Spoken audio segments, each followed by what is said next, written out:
Hey, hey, hi, hello, hi, hey, hi, hey, hi, hello, hi, hey, hi, everyone. Anthony Fantano here, internet's busiest music nerd. Hope you are doing well. It is time for another edition of our weekly track roundup, where I tell you what I thought were some of the best and the worst tracks of the week.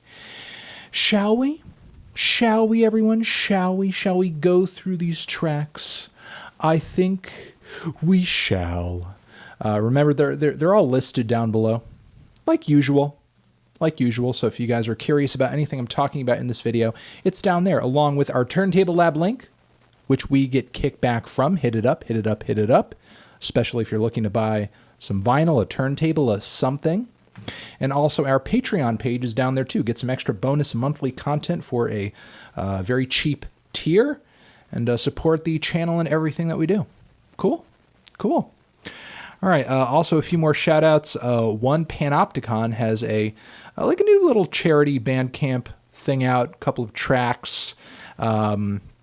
It's just some material that hardcore fans, some recordings hardcore fans haven't heard before, and apparently proceeds are going toward bands and artists that are are connected to or personal friends of Panopticon whose livelihoods are essentially being threatened by their tours being canceled because of the whole COVID thing. So community's trying to come together and just get something together. All right. Also, Gerard Way of My Chemical Romance fame has seen fit to drop a handful of clips on his SoundCloud. Don't know if any of this is meant to be any sort of My Chemical Romance kind of thing. I'm anticipating no, but still, the clips that he did drop sound pretty cool.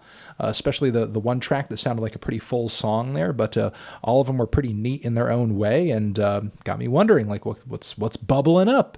What's bubbling up in Gerard's mind during this point in time where he should be working on an album of some sort?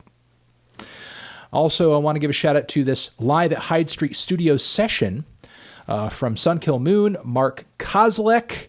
He has come through with this cool little, quarantine session. A lot of musicians are coming through with live streams, studio sessions just to kind of hold fans over so they can, just either raise money or just kind of raise funds for the artists and the bands. Because, look, with live shows kind of being in the toilet right now, everybody's trying to, keep people engaged, entertained, and streaming. Music studios, I imagine, are hit pretty hard as well, which is why this session seems to be on the Hyde Street Studios YouTube channel. We will link you to that down below where you can hear this session, this recording. So give it a try. Give it a shot. All right, let's move into what I felt were the worst tracks of the week. We have a handful of tracks that I did not like, some of which may surprise you. So, ba-bam! First, this one shouldn't surprise you. I mean, I have not been enjoying anything from this new Purity Ring album cycle, nor have I really been a fan of Purity Ring up until this point anyway, but just think the duo's very mild approach to electronic pop music is super bland, way overdone, and I don't know, just not very high impact, I guess. So I don't know. Their sound just continues to be a miss for me, and this new record, I may not even pay that much attention to it. I really don't know at this point. Moving on from there, Phish have a new record out. Sigma Oasis is the track that we are talking about here from the record of the same title. And I am not into it. It sounds like what you would get if you made boring country music and tried to progressive rock it up, I guess, a little bit, but the playing wasn't super mind-blowing anyway. I know there are a lot of hardcore Phish fans out there, some of which are in my audience and are excited to hear my thoughts on this record. After previewing this track and some others from the album, I am not liking it so far. I will continue to think about this record, I guess, but do not get your hopes high for me to kind of come through and say, hey guys, it's actually amazing, because I'm most likely not going to do that.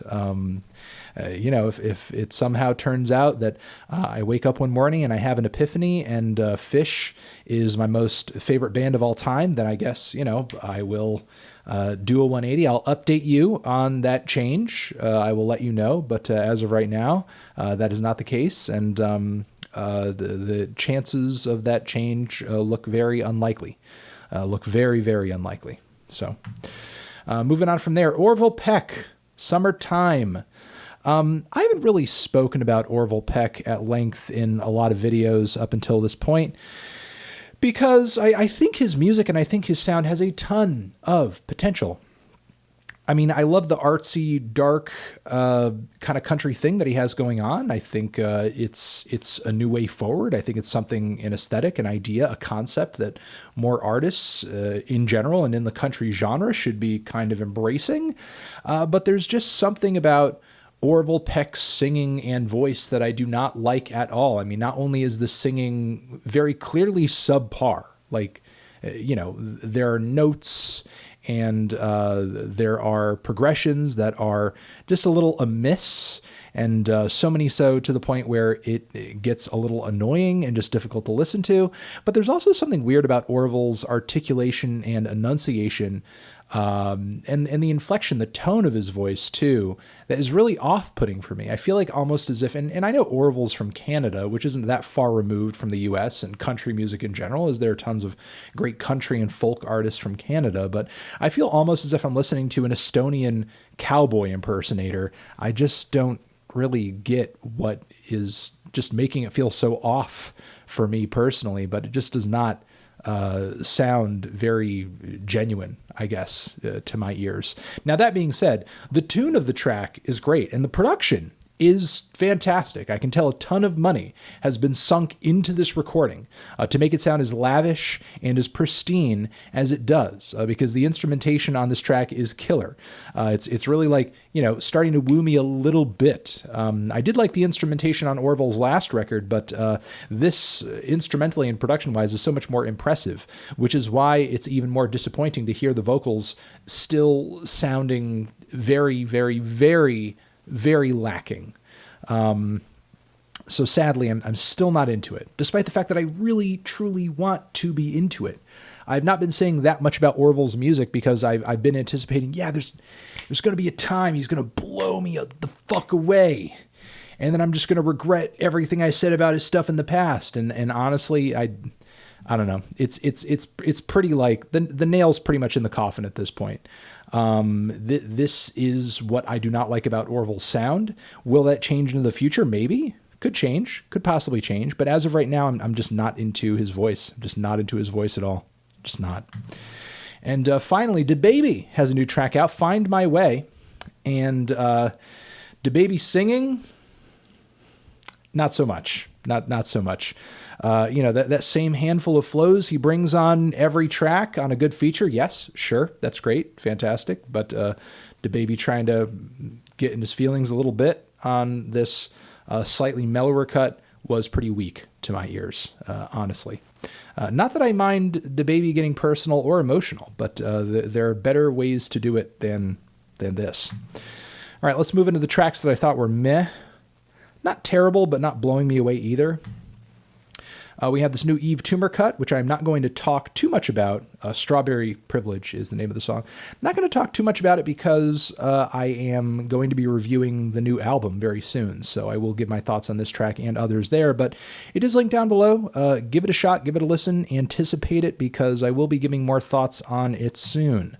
New track from Troye Sivan, which I thought was a very low-impact blend of pop and R&B. Instrumental was cool, but the vocals were super lacking. Wanted a lot more from them. And, just generally underwhelmed just a tad.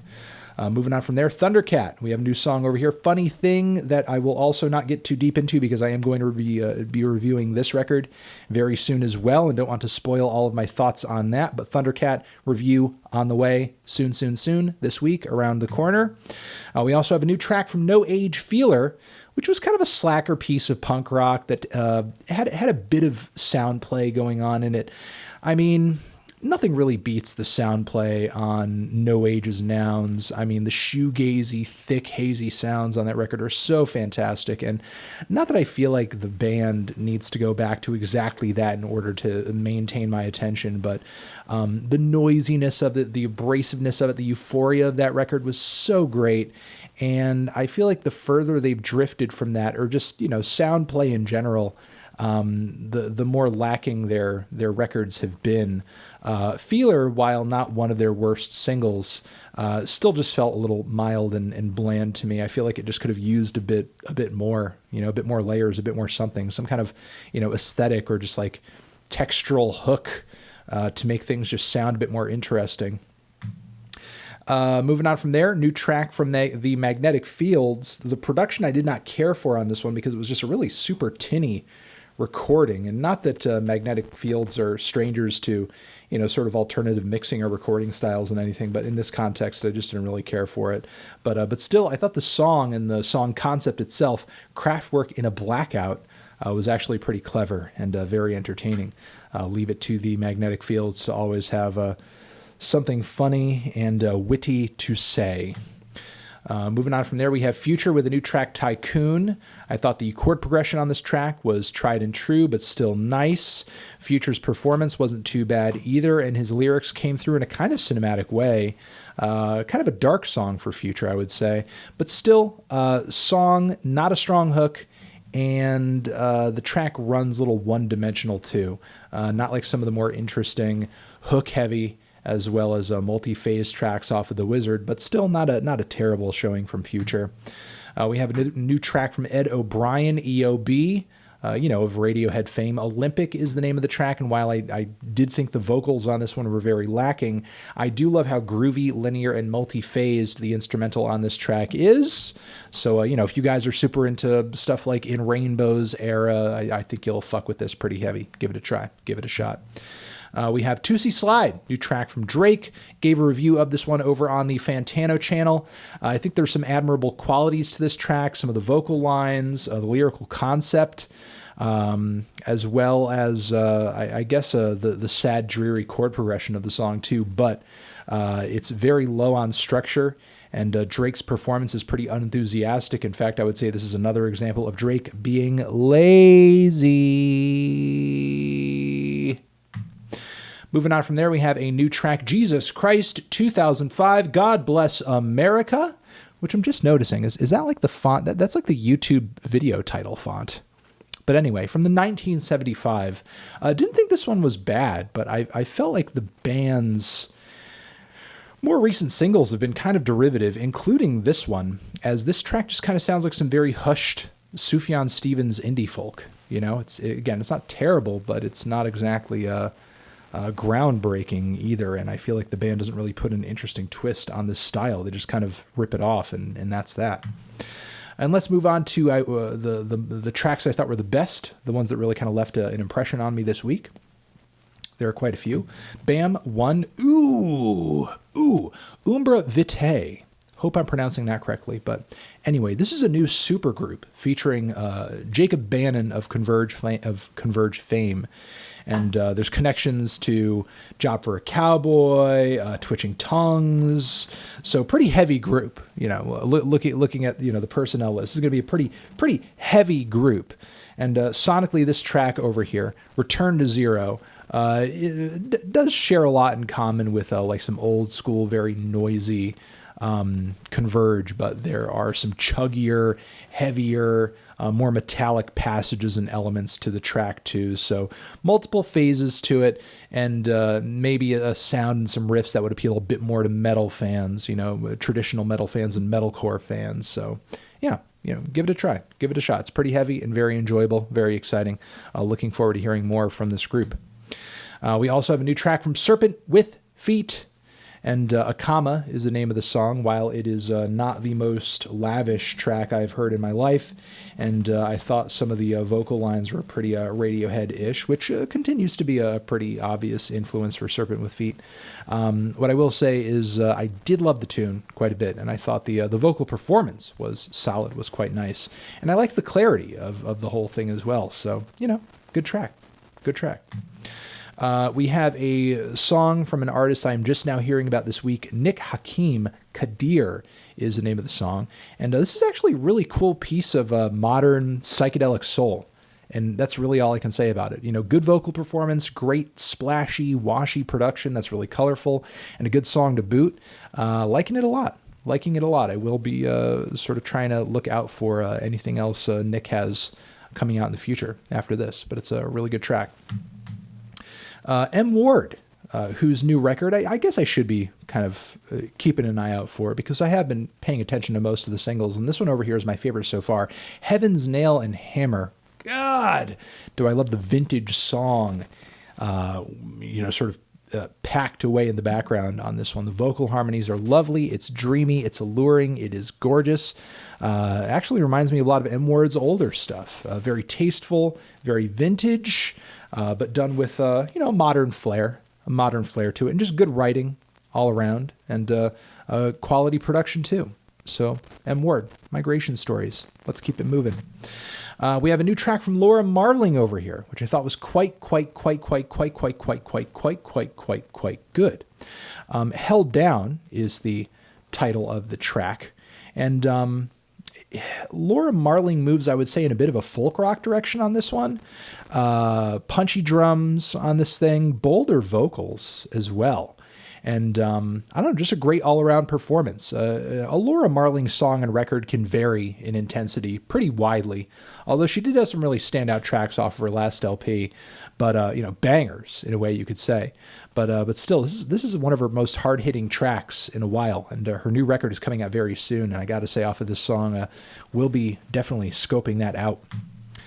Let's move on to the next one. A couple more left. We have a new track from Knxwledge, whose new record I have been sampling, and so far I think it's okay, but there is a wonderful standout cut. It Can Be, featuring Anderson .Paak, which is a really cool lo-fi, fuzzy piece of hip-hop infused soul. Makes me wonder when we're going to hear another collab from these two in the future. Just know that this track is great. I think it's great. Anderson kills the track, and if you're into lo-fi hip-hop and beat music and sampling, check out this new Knxwledge record. Check it out, and check out the song below. It's linked down below. We have a new track over here from a singer-songwriter who has been wowing me with her recent material, Jess Williamson, Infinite Scroll. As low-key as her music is, there is something truly alluring about it, and the tunes are just solid as hell. And they're dramatic, too, and just well-produced. I just love her sound that she's delivering with her recent tracks. I'm really excited for this new record. I truly am. And we have a new track from Iceage, Lockdown Blues, because a lot of people are locked down right now, and it's a pretty raw, badass rock cut that is slightly bluesy, I suppose. And I don't know, just kind of in the vein, in the spirit of much of what everybody is going through right now. And I thought the band did a really good job of, essentially tributing this moment of time that we are currently trapped in. We have also a couple of tracks that have been sort of surfaced onto the internet now from Frank Ocean, Dear April and Cayendo. Two tunes that I hope, either make it onto the new record or we see new versions of on the new record. Either way, these have been my two favorite songs of kind of his new musical cycle as of right now. They're very low-key, very ballady, very much in the vein of a lot of the writing on Blonde and Endless. Instrumentals are very skeletal, but still. Also love a lot of the lyrics on Dear April. Two strangers, two strange lives. So I thought it was really cool. Digging these tracks. Did a review of these songs over on the Fantano channel too. Check them out. We have a new track from Empress as well, whose new album is out now. Love is a Drug is the name of this track, and it's a really cool fusion of pop and dance music with some great vocals and kind of quirky instrumental too. I'm going to be giving this new album a shot, a listen. Going to be keeping my ear to the ground on this one as well, because some of the material so far has been catching my attention. And also Andrew Bird, shout out to him, who has this track, Capital Crimes. that he has dropped out of the blue. I suppose it's not the most apt time to share this track, but still, apparently it's a song where Andrew is focusing on and reflecting on capital punishment. He has some pretty strong opinions on that, and it's actually a really great track. Compelling vocal performance, really dramatic and sharp instrumental on it too. Not as bland and as very middle of the road as a lot of the stuff off of his last record. Yeah, I'm really digging this one, and good on Andrew for taking a stand on this pretty significant issue. Pretty significant issue where a lot of innocent lives end up getting, just slipped through the cracks because our justice system is not super dependable a lot of the time. Look into it, Google it. There's a lot of shocking information about capital punishment that you may find, and I think I'm going to leave it at that. That has been the weekly track roundup. Everybody, weekly track roundup. All right, all the songs, again, linked down below that I talked about, and our Turntable Lab link, our Patreon link, and just make sure that out there you are taking care of yourselves, taking care of each other, staying safe, staying healthy, staying COVID-free, and hopefully you got some good recommendations out of this video. I will see you in the next review. Anthony Fantano, Weekly Track Roundup.